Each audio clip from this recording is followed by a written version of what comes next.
I'm John Kaiser at the Metals Investor Forum in Vancouver, January 23rd, 2026. I am here with Joe Ovsenek, CEO of P2 Gold, and Ken McNaughton, VP of Exploration. Joe and Ken, welcome back. Thanks, John. Thanks for having us. Now, you were here last year, and you had a horrible balance sheet. You were the cheapest stock there. Yeah. And you're here again this year. Your stock is up 1,400%. You have over $10 million in the treasury. You've updated your PEA, and I ran the numbers at $3,000 gold and $5 copper, and you're still cheap. You should be in the $2 to $3 range based on my rational speculation model. But you guys were heroes 4 years ago when Newcrest paid $3 billion for Pretium, for which you guys were the founders. And yet a year or so later, when you had launched P2 Gold and acquired Gabbs, you became zeros in the eyes of the market.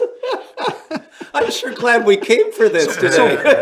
So what was it like to endure that segment of the classical Greek mythology hero's journey? Well, when we were at 6 Cents, we had a lot of time to talk to each other and have coffee and make plans for the future. My tennis game improved. Now we're having to work harder. So, no, look, we had to do a lot of scraping to keep the company alive. We've funded a lot of it to keep it going, and we've been rewarded for that, because now we have quite a bit of stock in a company that is really taking off and has incredible potential to go higher.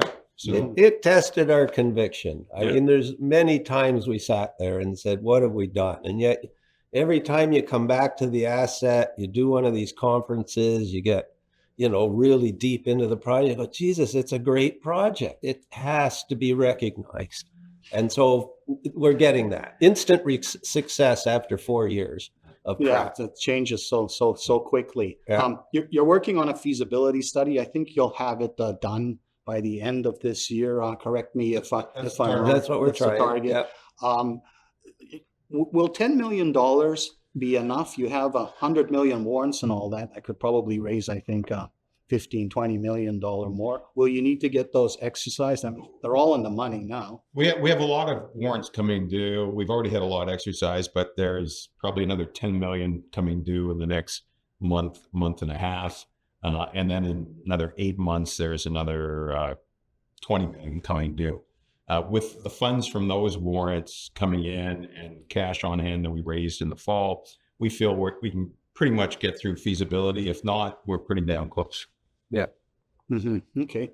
Now, several years ago, you were also part of my session, and this was in the early days of Gabbs, and you talked about, you inherited these 4 deposits, and they're kind of like floating in this space, and you wondered, well, are they all connected to something bigger? Right now, it seems your focus is on, let's figure out how to mine what we know we have. You're going to benefit from lower cutoffs that allow your throughput to probably increase and all that.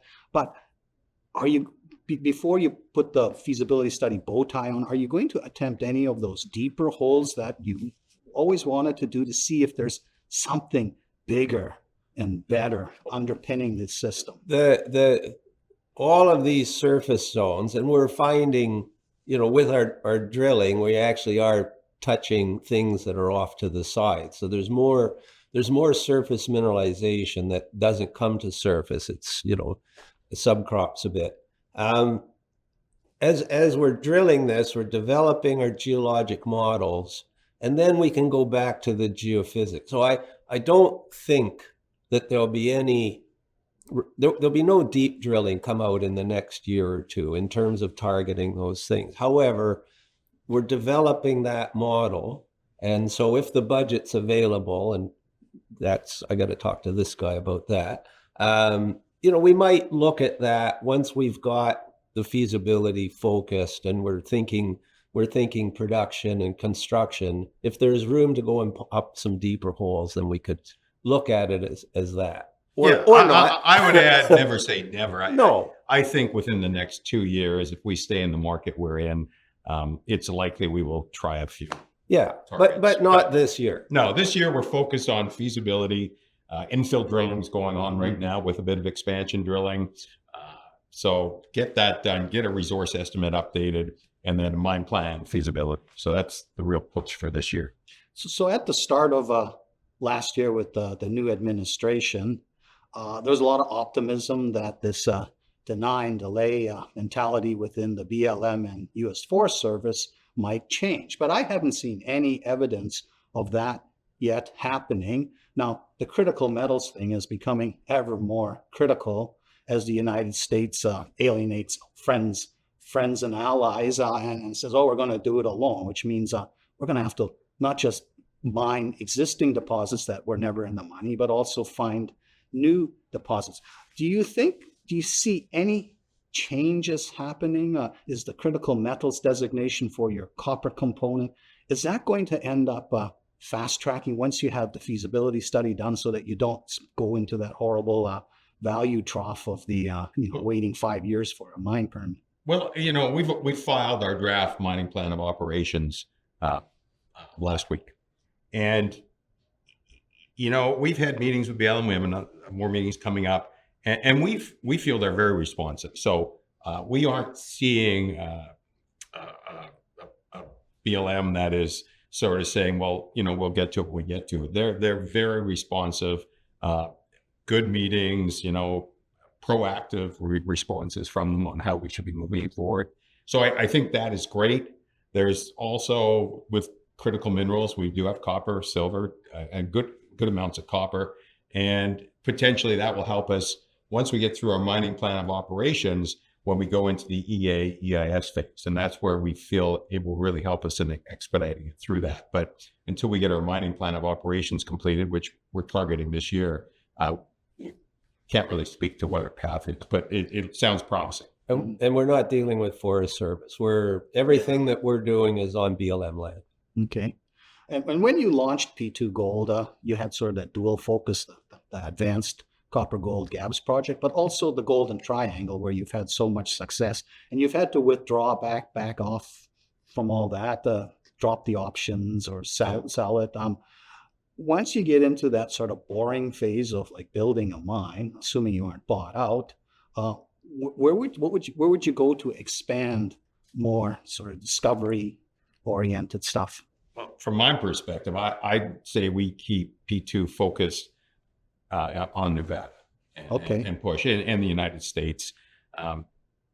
It's a nice center of focus for us. We're building our infrastructure in the state, and so we can get some synergies off that moving forward. I don't know. Well, we've got we look at property submittals now and again, but the Gabbs project itself has a lot of untouched areas. There's lots of things that are just sitting there from historical records, and so as we're doing this work, our geos are out developing exploration models to test things outside of the main zone. So we'll keep the drills turning, one way or the other.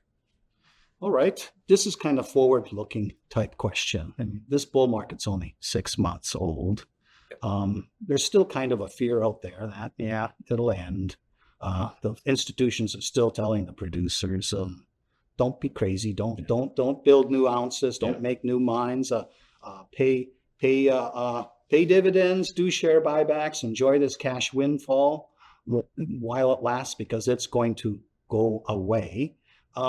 Any guess as to when they're going to say, "Oh, this cash flow windfall is not going away, and we're depleting these mines, and you guys need to acquire additional deposits so that you can be producing gold, and not be a sunset industry like we've been treating you." But we've seen this in cycles before, where people try to stay disciplined, and then at some point, dam burst and they just go crazy. But the bottom line is they're depleting their asset, and it doesn't matter which company it is. They're depleting assets, and you can only build so much from brownfield expansion. So at some point there will have to be acquisitions, and I think once people have enough, companies have enough cash in reserve where they can spend the money and not be deep in debt or blowing out their share structure, I think you're going to start seeing things happen. Okay, yeah, I'm optimistic that we're heading into the rest of this decade is going to be what I think will be the mother of all resource junior bull markets after a 12-year horrible bear market. So I'm glad you guys stuck it out and didn't just retire. Yeah. We're back in action. And Yeah. P2 Gold is my champion from last year. And Good. We're going to be your champion next year too. Yeah, we're working on invite us back. 2026. That's right. Yeah. Yes. Thank you, Joe and Ken. I've been speaking with Joe and Ken of P2 Gold in Vancouver. Thank you.